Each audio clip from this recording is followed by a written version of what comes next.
Estão a aumentar o número de casos de cancro do pâncreas em Portugal. Todos os anos surgem mais 1.400.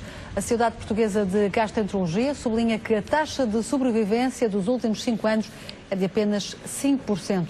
Entre os fatores de risco estão o tabaco e a obesidade, para além de uma predisposição hereditária. Convidado do Bom Dia Portugal, José Cotter, é médico de gastroenterologia, também presidente da Sociedade Portuguesa de Gastroenterologia. Doutor, prevenção, diagnóstico e tratamento. Começando pela prevenção, o que é que se pode fazer?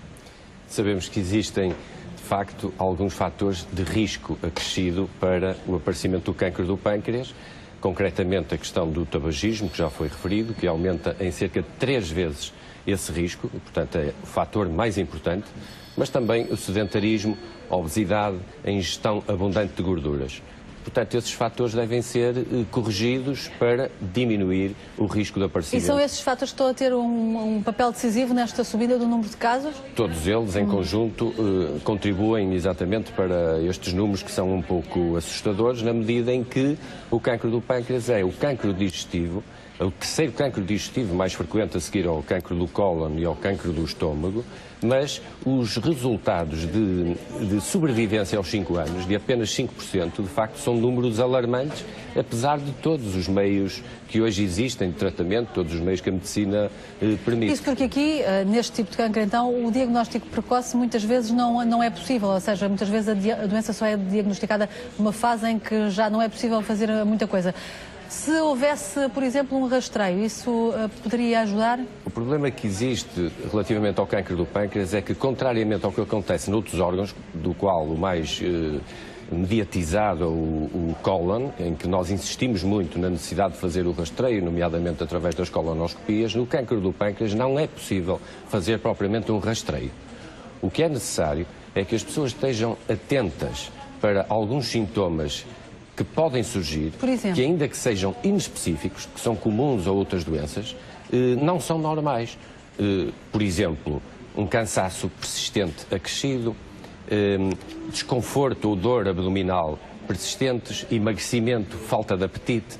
E, portanto, se esses sintomas aparecerem de uma forma persistente, o que nós aconselhamos é que as pessoas não fiquem paradas a ver se passam esses sintomas e recorram ao seu médico, que tem, obviamente, a obrigação de fazer o estudo necessário para detectar alguma possível complicação que esteja a surgir e que seja responsável pelo aparecimento desses sintomas.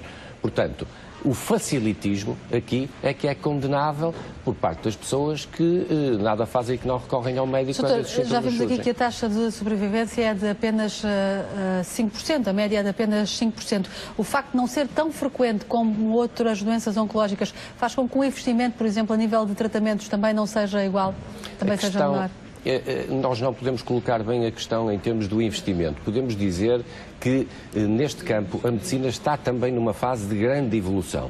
E se nós hoje dispomos de meios mais sensíveis para o diagnóstico do cancro do pâncreas, como é, por exemplo, o caso da ecoendoscopia, também se prevê para os próximos anos o aparecimento de algumas análises, nomeadamente biomarcadores, que poderão, de uma forma mais fácil, permitir um diagnóstico mais precoce do cancro do pâncreas e, simultaneamente, também ter implicações na otimização do tratamento.